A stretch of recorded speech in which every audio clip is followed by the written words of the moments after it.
안녕하십니까? 오늘 우리는 믿음의 여정을 걷는 모든 이들에게 깊은 울림을 주는 하나의 질문으로 이야기를 시작하려 합니다. 조용히 세상과 부딪히지 않고 신앙을 지키면 세상은 우리를 그대로 내버려 둘까요? 많은 그리스도인들이 그렇게 믿고 싶어 합니다. 그저 고개를 숙이고 묵묵히 살아가면 세상의 거친 파도가 우리를 비켜갈 것이라고 말입니다. 어쩌면 이는 전쟁과 가난 속에서도 묵묵히 자신의 자리를 지키며 가족을 일으켰던 우리 부모님 세대의 지혜를 떠올리게 할지도 모릅니다. 하지만 오늘날 우리의 신앙에 있어서도 과연 그 침묵이 최선일까요? 세상은 변했습니다. 이제 세상은 우리가 그저 조용히 있는 것만으로는 만족하지 않습니다. 비판하지 않는 것을 넘어 세상의 가치관에 무릎을 꿇고 세상이 옳다고 고백하라고 강요합니다. 더 이상 중립이라는 선택지는 존재하지 않는 시대에 우리는 살고 있습니다. 오늘 우리는 약 2000년 전 초대교회의 사도들이 겪었던 한 사건을 통해 이 시대를 살아가는 우리에게 필요한 지혜를 얻고자 합니다. 성경을 펴서 사도행전 4장을 함께 살펴보겠습니다. 이야기는 베드로와 요한이 성전 미문에서 나면서부터 걷지 못하던 사람을 예수 그리스도의 이름으로 일으킨 기적에서 시작됩니다. 그는 걷고 뛰며 하나님을 찬양했고 이 놀라운 광경을 본 예루살렘 전체가 큰 충격과 소동에 휩싸였습니다. 이 소식을 들은 당시 유대 사회의 최고 의결기구였던 사내드린 공회는 베드로와 요한을 체포합니다. 사내드린은 대제사장과 장로들, 율법학자들이 모여 종교적, 정치적 사안을 결정하는 막강한 권력기관이었습니다. 그들은 자신들이 그토록 배척하고 로마의 손을 빌려 십자가에 못 박았던 예수, 그를 따르던 무리가 다시 소란을 일으키는 것을 용납할 수 없었습니다. 다음 날 공회 앞에 선 베드로와 요한은 이런 질문을 받습니다. 너희가 무슨 권세와 누구의 이름으로 이 일을 행하였느냐? 그때 베드로는 성령이 충만하여 담대하게 외칩니다. 백성의 관리들과 장로들이여, 만일 병자에게 행한 착한 일에 대하여 이 사람이 어떻게 구원을 받았느냐고 오늘 우리에게 질문한다면 여러분과 모든 이스라엘 백성은 이것을 알아야 합니다. 이 사람이 건강하게 되어 여러분 앞에 서 있는 것은 바로 여러분이 십자가에 못 박았고 하나님께서 죽은 자 가운데서 살리신 나사렛 예수 그리스도의 이름으로 된 것입니다. 베드로는 여기서 멈추지 않았습니다. 그는 굳이 이렇게 덧붙입니다. 여러분이 십자가에 못 박은 바로 그 예수 말입니다. 그리고 더 나아가 선포합니다. 이 예수는 너희 건축자들이 버린 돌로서 집 모퉁이의 머릿돌이 되었느니라.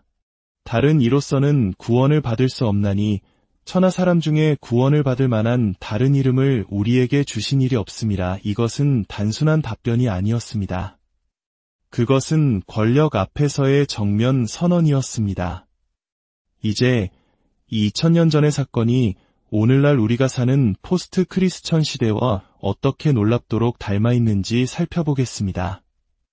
포스트 크리스천 시대란 기독교가 사회의 중심 가치였던 시대를 지나 이제는 그 영향력을 잃고 오히려 세상의 가치관과 충돌하며 전쟁을 치르는 시대를 의미합니다. 첫째, 세상은 신앙인들을 주변인으로 만듭니다. 사도행전 4장 13절을 보면 공회 의원들은 베드로와 요한의 담대함을 보고 놀라며 그들을 본래 학문 없는 범인, 즉 배우지 못한 평범한 사람으로 여겼다고 기록합니다. 여기서 학문이 없다는 것은 글을 읽거나 쓰지 못하는 문맹이라는 뜻이 아닙니다. 베드로와 요한은 훗날 신약 성경의 여러 권을 저술한 인물들입니다. 이 말의 진짜 의미는 우리와 같은 엘리트 교육을 받지 않은 자격미달의 사람들이라는 뜻입니다. 그들은 사도들의 출신과 배경을 문제 삼아 그들의 메시지 자체를 깎아내리려 한 것입니다. 오늘날에도 똑같은 일이 벌어집니다. 우리가 얼마나 많은 학위를 가지고 있든 사회적으로 얼마나 성공했든 상관없습니다. 우리가 예수 그리스도를 따르는 사람이라는 것이 알려지는 순간 우리는 세상의 지성인들에게 무지한 사람, 광신도, 시대에 뒤떨어진 사람으로 취급받습니다. 어떤 목사님이 세계 최고의 명문대학인 옥스퍼드에서 공부를 했다고 가정해봅시다. 세상은 그의 지성을 칭찬할 것입니다. 하지만 그가 하나님의 6일 창조를 믿는다고 말하는 순간 세상은 그를 똑똑하지만 어리석은 사람으로 낙인 찍습니다. 그의 모든 학문적 성취는 잘못된 세계관을 가졌다는 이유 하나만으로 무가치한 것이 되어버립니다. 세상은 성경이 말하는 결혼의 가치, 생명의 존엄성, 남성과 여성의 구분에 대해 이야기하는 신앙인들을 편협한 혐오주의자로 몰아세웁니다. 그리고 자신들의 입맛에 맞는 세상의 가치관을 따르는 소위 진보적인 기독교인들을 내세워 이렇게 말합니다. 보라, 이들처럼 깨어있는 크리스천도 있지 않은가. 당신들만 유독 이상한 것이다. 이렇게 우리를 고립시키고 주변인으로 만드는 것입니다. 둘째, 세상은 우리에게 중립을 허락하지 않습니다. 공회의원들은 눈앞에 병 고침을 받은 사람이 멀쩡히 서 있는 것을 보았습니다. 수많은 군중이 이 기적을 목격했고 무려 5,000명이나 되는 사람들이 복음을 듣고 예수를 믿게 되었습니다. 그들은 이 명백한 사실을 부정할 수 없었습니다. 그래서 그들은 회의를 하며 이렇게 말합니다. 이 사람들을 어떻게 할까? 우리가 이 일을 부인할 수는 없으니 무언가 조치를 취해야만 한다. 그들은 가만히 있을 수 없었습니다. 중립은 선택지가 아니었습니다. 이대로 내버려 두면 자신들의 기득권과 질서가 무너질 것이기 때문입니다. 오늘날 우리도 마찬가지입니다. 우리는 그저 조용히 교회에 다니고 가정에서 신앙생활을 하면 괜찮을 것이라고 착각합니다. 하지만 세상은 우리를 가만두지 않습니다. 어느 날 당신의 자녀가 출전한 달리기 대회에서 생물학적 남학생이 여자부 경기에 나와 우승 트로피를 가져갑니다. 당신은 그때 어떻게 하시겠습니까? 침묵하며 박수를 쳐야 할까요? 직장에서 모든 서류에 자신의 성별 정체성을 나타내는 대명사를 표기하라는 정책이 내려옵니다. 당신은 그저 하나님이 주신 성별대로 표기합니다. 하지만 그것이 끝이 아닙니다. 다음 단계로 당신의 동료인 남자를 향해 그녀라고 부르라고 거짓 증언을 하라고 강요받는다면 어떻게 하시겠습니까? 중립은 불가능합니다. 이 모든 갈등의 뿌리는 무신론에 있습니다.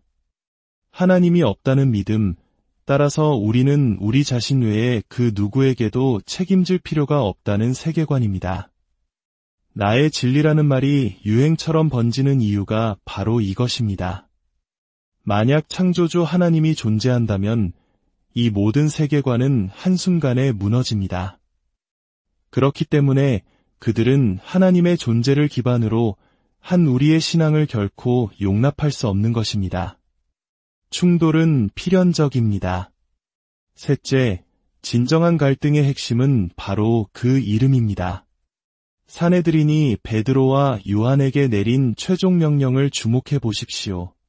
그들은 사람들을 계속 치유하는 것을 멈추라고 말하지 않았습니다. 그들은 이렇게 명령했습니다. 도무지 예수의 이름으로 말하지도 말고 가르치지도 말라. 문제는 선행이 아니었습니다. 문제는 치유가 아니었습니다. 문제는 바로 예수라는 이름이었습니다. 세상은 다른 모든 종교와 철학에 대해서는 관대합니다. 공자나 부처의 가르침을 인용하면 지혜롭다고 칭찬합니다. 영적인 스승들의 명언을 이야기하면 깊이가 있다고 말합니다. 그들의 가르침은 우리가 원하는 부분만 취하고 원하지 않는 부분은 버릴 수 있는 좋은 말 모음에 불과하기 때문입니다. 하지만 예수님은 다릅니다. 예수님은 내가 곧 길이요 진리요 생명이니 나로 말미암지 않고는 아버지께로 올 자가 없느니라고 선포하십니다. 그분은 만왕의 왕이시며 만주의 주이십니다. 예수님이 그분이 말씀하신 그대로의 존재라면 그것은 우리의 모든 것을 바꾸어 놓습니다. 우리는 그분 앞에 무릎 꿇고 순종해야만 합니다. 우리가 입맛대로 고를 수 있는 여러 선택지 중 하나가 아닌 것입니다. 세상은 바로 이것을 두려워합니다. 그래서 그들은 말합니다. 어떤 신을 믿든 상관없다. 좋은 일을 하는 것도 좋다. 하지만 제발 그 이름만은 사용하지 말아달라. 이러한 세상의 요구 앞에서 우리는 어떻게 반응해야 할까요? 많은 이들이 타협의 길을 찾습니다. 성경을 인용하지 않고 세상 사람들을 설득할 방법을 찾으려 애씁니다. 복음을 빼고 그저 좋은 일을 하는 사회봉사 단체처럼 교회를 운영하려 합니다. 세상의 비위를 맞추고 그들에게 인정받기 위해서입니다. 하지만 베드로와 요한은 어떻게 대답했습니까? 하나님 앞에서 당신들의 말을 듣는 것이 하나님의 말씀을 듣는 것보다 옳은가 판단하라. 우리는 우리가 보고 들은 것을 말하지 아니할 수 없다. 그들은 세상의 권위를 인정했지만 그 위에 있는 하나님의 절대적인 권위에 순종했습니다. 우리는 우리가 본 것, 우리가 들은 것, 우리를 변화시킨 그 진리를 외면할 수 없다고 선포한 것입니다. 사도 바울도 고린도전서 2장에서 이렇게 고백했습니다. 내가 너희 중에서 예수 그리스도와 그가 십자가에 못 박히신 것 외에는 아무것도 알지 아니하기로 작정하였음이라. 너희의 믿음이 사람의 지혜에 있지 아니하고 다만 하나님의 능력에 있게 하려 하였노라. 우리에게 있는 것은 이것뿐입니다. 우리를 죄에서 구원하고 영원한 생명을 주시는 예수 그리스도의 복음. 이것이 전부입니다. 배고픈 사람에게 빵을 주고 아픈 사람을 위로하고 중독에서 벗어나게 돕는 것은 귀한 일입니다. 하지만 그 영혼이 지옥을 향해 가고 있다면 그 모든 선행이 무슨 소용이 있겠습니까? 권력자들은 베드로와 요한을 다시 위협했습니다. 다시는 예수의 이름으로 말하지 마라. 그렇지 않으면 그들의 위협은 더 강해졌습니다. 하지만 한번 생각해 보십시오. 이미 죽음을 경험한 사람을 무엇으로 위협할 수 있겠습니까? 너희의 재산을 모두 빼앗겠다. 사도들은 이미 사도행전 2장에서 자신의 모든 소유를 내놓고 공유했습니다. 너희를 매질하겠다. 그들은 훗날 예수의 이름으로 매맞는 것을 합당한 자로 여김을 기뻐하며 찬양했습니다. 너희를 죽이겠다. 그들은 이는 내게 사는 것이 그리스도니 죽는 것도 유익함이라고 고백했던 사람들입니다. 자신을 부인하고 날마다 자기 십자가를 지고 그리스도를 따르는 사람들을 세상은 결코 위협할 수 없습니다. 결국 세상은 그들을 죽였습니다. 그러나 교부 터툴리안의 말처럼 순교자의 피는 교회의 씨앗이 되었습니다. 그들이 죽을수록 교회는 더욱 강하게 부흥했습니다. 그러자 우리의 대적인 사탄은 훨씬 더 교묘하고 효과적인 전략을 찾아냈습니다. 그것은 바로 핍박이 아닌 편안함입니다. 사탄은 신앙인들에게 칭찬과 명예, 그리고 부를 안겨줍니다. 안락하고 편안한 삶에 익숙해지게 만듭니다. 핍박이라는 단어가 기독교인의 삶과 전혀 상관없는 먼 나라의 이야기처럼 느껴지게 합니다. 지난 150년 동안 순교한 사람의 수가 그 이전 2000년의 역사보다 더 많다는 사실을 철저히 숨깁니다. 그렇게 안락함에 길들여진 신자들은 더 이상 위협할 필요조차 없습니다. 그들은 자신들의 편안한 삶을 잃을까 두려워 스스로 입을 닫고 세상이 요구하는 대로 행하게 될 것입니다. 안타깝게도 오늘날 많은 교회가 바로 이 지점에 서 있습니다. 세상의 명문대학들이 우리는 당신과 당신의 하나님을 증오한다고 외쳐도 우리는 그래도 우리 아이가 그 대학에 들어갈 수 있을까요? 라고 묻습니다. 이것이 우리의 현실입니다. 하지만 이야기는 여기서 끝나지 않습니다. 끝나서도 안 됩니다. 하나님께서 은혜를 베푸셔서 이 시대에 다시 한번 담대한 믿음의 세대를 일으켜 주시기를 간절히 기도합니다. 모든 대가를 기꺼이 치르고 자기를 부인하며 자기 십자가를 지고 오직 예수 그리스도와 그가 십자가에 못 박히신 것 외에는 아무것도 알지 않기로 결단하는 세대를 말입니다. 그리스도께서 십자가에서 죽으심으로 얻으신 그 영광스러운 상급을 온전히 받으셔야 한다는 믿음 하나로 다른 어떤 것도 중요하지 않다고 고백하며 살아가는 세대가 일어나기를 소망합니다. 이것은 단지 여러분을 향한 기도가 아닙니다. 이것은 저 자신을 위한 기도이며 제 가족과 제 자녀들을 위한 기도입니다. 그리스도께서 제 삶의 그 어떤 것보다 커지시고 생명보다 더 귀한 분이 되시기를 기도합니다. 세상의 안락함을 향한 저의 욕망과 두려움을 모두 거두어 가시기를 기도합니다. 하나님께서 주시는 모든 좋은 선물에 감사하십시오. 그러나 그 선물이 우리를 소유하게 해서는 안 됩니다.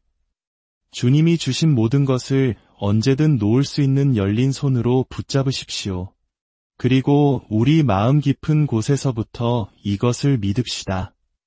우리가 가진 가장 위대한 것, 우리가 세상에 줄 수 있는 가장 귀한 것은 은이나 금이 아니라 길 잃고 상처받고 죽어가는 세상에 전하는 우리 주 예수 그리스도의 복음이라는 사실을 말입니다. 부디 그렇게 되기를 바랍니다.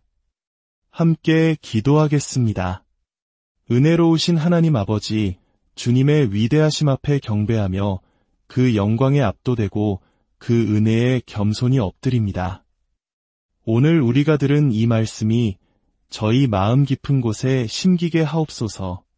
우리가 그리스도를 온전히 높일 때 주님께서도 우리를 높이 들어 사용하여 주셔서 주님의 손에 들린 귀한 도구가 되게 하여 주시옵소서. 우리의 간절한 소망이오니 우리 주 예수 그리스도의 이름으로 기도드립니다.